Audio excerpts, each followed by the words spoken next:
If you're loving this podcast, be sure to check out the full lineup. From news and local politics to sports and true crime. Find your next great listen right now at duluthnewstribune.com/podcasts. That's duluthnewstribune.com/podcasts. Hello, Northlanders. It's Monday, September 18th. I'm Wyatt Buckner, the Duluth News Tribune Minute, presented by Minnesota Power Employees Credit Union. The average MPECU member saves over $785 a year in better rates and lower fees. And with MPECU, every ATM is your ATM.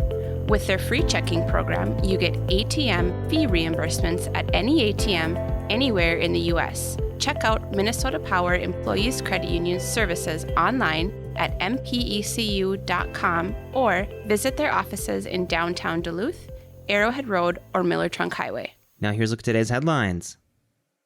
Lake Superior College is gearing up to grow with the construction of an 8,310 square foot addition to its T building. The new space will be used to house the school's machine, tool, and welding programs, which will be relocated from their current downtown location. That downtown space will no longer be available because the Human Development Center, which owns the building, needs more space for its own growing operations, explained David Klein, LSC's Vice President of Advancement and External Relations. The T building already accommodates LSC's automotive, carpentry, electrical, and computer science/cybersecurity programs, and the existing structure also will be remodeled as part of the project, Klein said. The college will use $8.3 million in state bonding bill funds to cover the cost. The addition will be at least equivalent in size to the space LSC now leases downtown, but Klein said its layout will be more conducive to the college's needs. He said demand for graduates of the program remains high, with most landing work as students and graduating straight into a job.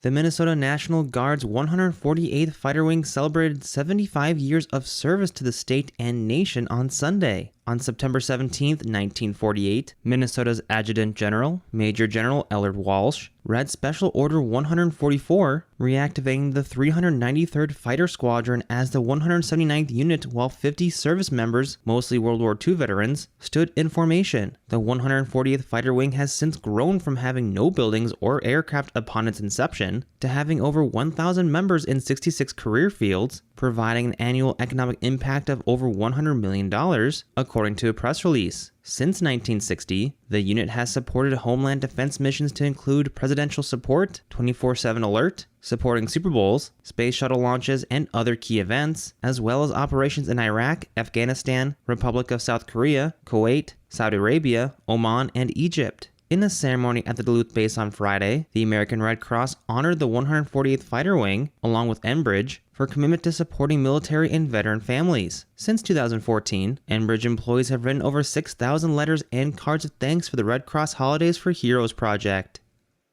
On the eve of the 2023 waterfowl hunting season, one of the nation's hunting conservation groups has crunched some numbers and found bad news: a modern record low number of duck hunters. Fewer people hunted ducks and geese last year in North America than during any season in the past 60 years, with hunter numbers down 8% across the US and down 10% in Canada from 2021, according to a report from North Dakota-based conservation group Delta Waterfowl. The U.S. Fish and Wildlife Service Migratory Bird Hunter Activity and Harvest Report, released last month, shows U.S. waterfowl hunter numbers slipped to 913,700, the lowest tally since 1962. Data from the Minnesota Department of Natural Resources analyzed by the News Tribune shows the decline here has been even steeper over time. Sale of state waterfowl hunting stamps, required of all duck and goose hunters, fell to 62,686 in 2021, less than half the 128,924 stamps sold in 1989, and down from the modern high of nearly 150,000 in 1980. The trend is common across nearly all forms of hunting and has been reflected in Minnesota deer license sales, which have trended down for a decade. The situation is only expected to get worse as more baby boomer generation hunters age out, and the number of new hunters coming in is nowhere near enough to make up for the loss. Urbanization, loss of access or places to hunt, less free time, and cost are frequently cited as reasons not to take up or drop out of hunting. Some people who try waterfowl hunting but don't stick with it often point to a lack of ducks and geese and complex regulations as factors. Minnesota's general duck hunting season starts September 23rd. Now here's a look at your forecast, brought to you by Superior Telegram's history podcast, Archive Dive. Weather for the Duluth area today, looking at mostly sunny skies with breezy conditions, high temperatures in the mid-60s for the afternoon, dropping down into the mid-50s tonight with partly cloudy skies. Cloud cover continues to build for Tuesday, mostly cloudy in the afternoon, and still breezy with high temperatures up to around the 70-degree mark, getting into the low 70s for Wednesday. I'm Storm Tracker meteorologist Robert Pointer. Thank you to Archive Dive for their support. The monthly history podcast, hosted by Superior Telegram reporter Maria Lockwood, dips into the archives of historic events, people, and places around Superior and Douglas County. You can find the latest episode of Archive Dive at superiortelegram.com or wherever you also get this podcast. Reporting for today's episode was done by Peter Passy, Brielle Bredston, and John Myers. Thank you for listening to Duluth News Tribune Minute. Have a great day, and we'll see you back here tomorrow.